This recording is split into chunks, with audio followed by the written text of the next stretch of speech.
such an asshole! Hello, good morning. It's time to work, kids. Time to work in your cube. Oh wait, I don't have a cube. Oh, look at this. It's kind of disheveled. I left for 2 months and I gotta kind of clean up the joint a little bit. And then there's no time. Then you're like, oh, why clean? I don't know, because it's healthy and hygienic. Alright, let's get this shit done today. Where do we go? Hey, asshole. I will attempt to be as brief and succinct as possible. I graduated a few years ago from a very good state school with a BA in economics. Due to scholarships, I have no debt. Currently, I worked in technology sales for about a year before deciding to do something more intellectually stimulating. I had always considered medical school, and I am currently working towards that goal and taking the required classes to get in. I've been making quite good grades and believe I have a strong chance of making it into a decent medical school. Recently, however, I have had some doubts and I'm getting cold feet about medicine. This mostly stems from the dubious nature of the healthcare in the United States, many people pushing for socialized healthcare, and the sheer amount of time required to complete training, medical school plus residency plus fellowship typically. Yeah, you don't, and we have articles on Captain Capitalism. Just search Captain Capitalism doctor medical school, where doctors have written lengthy and detailed, and they don't leave a lot of fat. It's just that's the amount of commitment and time and energy. And test, I was shocked at the number of tests you had to take. I know you have to take regular tests, but like this exam, that exam, you gotta get this certification, that's what I'm like, and then you gotta pay. It's like, fuck you. You know, do you want doctors or no? We need more doctors. Well, stop making it so hard for people to be doctors. You can still have the rigor, but knock it off with this $2,000 a test bullshit. Here are some few options I am considering. I would like some insight to make sure I'm doing the best option possible. All right, here's the first thing. You will never know if it's the best option possible. You just won't. That's predicting the future. So what I'm trying to get you to do there is, it's similar to a question I get people in my finance classes. They ask, well, when is the stock market going to crash? And you got to understand, like, shit, if I knew that, you think I'd be talking to you? You think I'd tell anyone? I'd be making trillions of dollars. It's not possible to know until you go down. Try I've dated the redhead or the brunette or the blonde, and then you go forward into the future, and you thought at the time the correct answer was to date the redhead, and that was the correct answer. But then you look like, oh no, they're crazy. And then maybe you should have gone with the demure brunette, because the blonde would have been fun too. But man, yeah, you gotta go after the redhead. You just gotta. There's that chance, man. There's that chance she ain't crazy. And then they're all crazy. And they're great in this sack. Not really. That was did I get a broken one? I got one that was defunct. I got one that was I had to send it back. Alright. So larger point being, these are all great options you have. Don't beat yourself up over, oh, did I do that? You don't know. And so the best we could do is evaluate your options now. Be honest with yourself. Try and think of things in a different light. Maybe look into the future. Kind of think some things through. And then you're going to choose. But don't regret and worry and da-da-da-da-da. That's life. And then you go back, yeah, maybe I should have been a doctor. Oh, yeah, maybe I should have been a CPA. All right, so here are your options. 1, continue with medical school and apply to medical school. This to me is the best and my favorite, as I really do love medicine and enjoy the classes I'm taking. My family is very supportive and will help me financially. In return, I will take care of them when I am a doctor. I am just frightened by the amount of years it will take to get into the specialty of medicine I would like to do. Complete a master's in accounting degree and get my CPA. Although I don't love this option, I would be able to start earning a good income sooner than if I did medicine. Let me just do some real quick non-exponential math. Let's say 10 years med school, and your CPA, let's say on average 100,000. That's $1 million. I see, and this was, who was it? There was a guy. Let me pull it up. You may want to listen to his YouTube video. Let me pull it up. This just occurred to me. I got to thank him too. What's his name? Hang on, let me listen to it.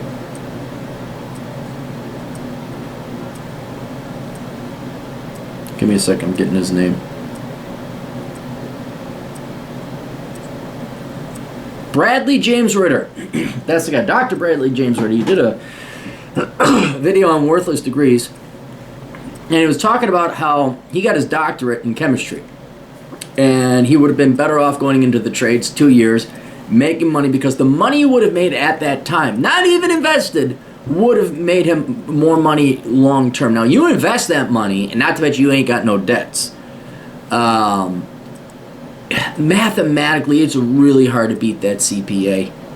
So you go get your master's, you sit for the CPA. I mean, you're talking another 2 years, and then you're making, over the course of the next, well, I should have done $800,000 average, about $100,000. And you invest that stuff, and you don't... it's not to say that all of a sudden your income wouldn't go like this as a doctor, but for the amount of time, effort, and energy, and if you already got that money banked away, or you got a house paid off, or, you got no debts, the CPA is just... it's not going to be as fun or as exciting, because I know becoming a doctor would be. Okay, being a doctor would be. Becoming one, maybe not so much. But that master's degree in accounting, that's going to get you into the work world real quick. And you'll be able to adequately provide for people. Now, I mean, how big is your family? I know I don't want to mention your ethnicity, but you're part of one of the ethnicities out there. Well, I got to take care of mine. You don't have a southern accent. Which I know that's the thing, so maybe you got to do a little bit of math there. But if you're looking at numbers, you might have a lot more money going the CPA route. Because here's another thing. Let's say you become a doctor. Now you got your debts. Well, how old are your folks going to be? How long are they going to be alive for? Let's say they're a little bit older. Let's say you were an oopsie baby and they're in their 50s now. Well, they might pass away or need medical attention while you're still in med school and you're not making money. You're debt-laden and you're a poor student. So I just think, mathematically speaking, this has nothing to do with your passion. The accounting degree so far is the best option. And then your third option, find a job along the same vein as when I was in technology sales, work for a number of years to gain some work experience, get an MBA, and go into investment banking. I'm fascinated by finance and investment, and a cousin who is a physician recently told me he had done this instead of medicine. All right. If it was as simple as getting a CPA, yeah, I'm going to go become a CPA, or yeah, I'm going to go become an investment banker and work at Goldman Sachs. Okay, fine, maybe. No. Unless you went to an Ivy League school and your parents are sucking the dick of somebody at Goldman Sachs, or your family is really rich and connected, I would not bother. Do not put the effort into trying to go into investment banking. And the reason is twofold. One, it's not like a CPA or a doctor where you get the skill or a trade or certification and it's in demand and you could basically go work for yourself. The amount of ass-kissing and bullshit. And look, finance and investing, the math behind it and economics, it is actually very interesting, very intellectually stimulating. That's why I went and majored in it back when I was younger. But when it comes to using that, you're not. It's, do you have a nice set of hair? Are you willing to suck dick? Maybe if you went the quantitative route, but that's not it. You don't want an MBA. Holy fuck, do you not want an MBA? So that's one reason. It's horrendously corrupt, and it is not meritocratic. All right, it is about who you know, not what you know. All right. So there's a huge risk you go get your MBA at an average MBA. So even if you went Ivy League, you go in there and like, fuck you, Bob. Right? You don't know Jim. I know Jim. My dad's golfed with Jim's dad, and Jim's going to get the promotion. We are so smart. We are Ivy Leaguers. So that's a huge risk you don't want to take. But here's the second reason. You stand just as much as a good a shot getting into investment banking with the CPA as if a finance and MBA. Matter of fact, I'd say you stand a better shot, because one of the routes you can go with the CPA is you get your master's in accounting.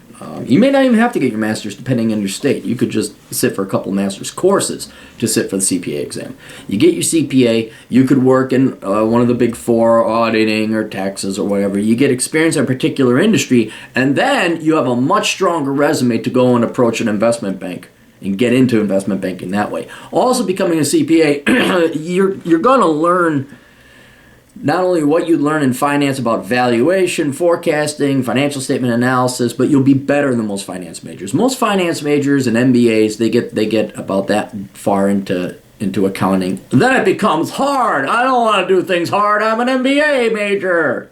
That's why I majored in business, to avoid hard stuff and act like I'm rich. Hi, Chad.